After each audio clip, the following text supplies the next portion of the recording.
ଆଜିର ଏଇ ଭିଡ଼ିଓଟା ମୁଁ ଷ୍ଟାର୍ଟ କରୁଛି ଛୁଙ୍କ ଦିଆ ପିଠାରୁ। ଏଇଟାକୁ ତ ଆମ ଆଡ଼େ କହନ୍ତି ଛୁଙ୍କ ଦିଆ ପିଠା, ଆଉ କେଉଁମାନେ କୁହନ୍ତି ପିଆଜ ପକା ପିଠା। ତ ଆପଣ ଆକୁ କ'ଣ କହନ୍ତି ମୋତେ କମେଣ୍ଟ କରି କହିବେ।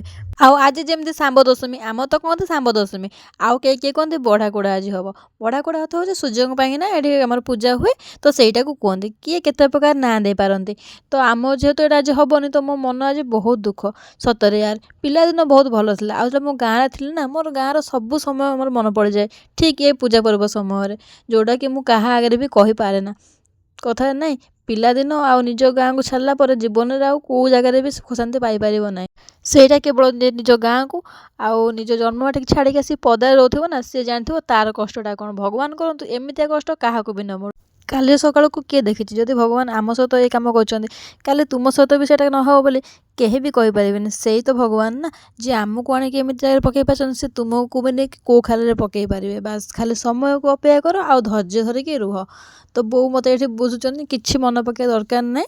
ଆଜି କାହିଁକିନା ଆମର ଏଠି ବଡ଼ବାପା ଘର ମୋତେ କହିଛନ୍ତି ତାଙ୍କ ଘରକୁ ଖାଇବା ଯିବା ପାଇଁ ନା। ତ ଆମେ ଯେହେତୁ ଆସିକି ଏବେ ଅଲଗା ଜାଗାରେ ରହୁଛୁ, ଯାହା ଘରେ ରହୁଛୁ ଭଡ଼ା ନେଇକିନା, ତ ସେ ଆଖପାଖରେ ମୋର ବହୁତ ସାରା ଫ୍ୟାମିଲି ମେମ୍ବର ହେଇଗଲେଣି।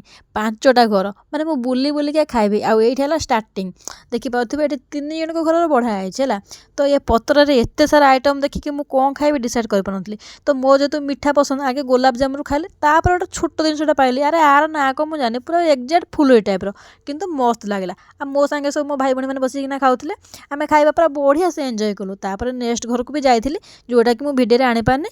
ଆଉ ଆଜି ମୋ ଭଉଣୀଙ୍କର ଶ୍ୱଶୁର ବି ନେଇକିନା ଆସିଥିଲେ।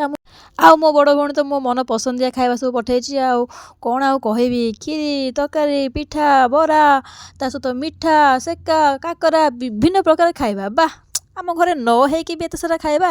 ହେ ଭଗବାନ, ଏ ଖାଇବା ସବୁ ଦେଖିକି ମୋ ମୁଣ୍ଡ କିଛି କାମ କରୁନି। ଆମେ ଏତେ ସାରା ଖାଇବା କ'ଣ ଖାଇପାରିବୁ? ସେଥିପାଇଁ ମୁଁ ଅଧା ଖାଇବା ନେଇକି ମାଉସୀ ଘରେ ଦେଇଦେଇକି ଆଇଲି। କ'ଣ ପାଇଁ ନା ଖାଇବା ନଷ୍ଟ କରିବା କହୁନାହାନ୍ତି।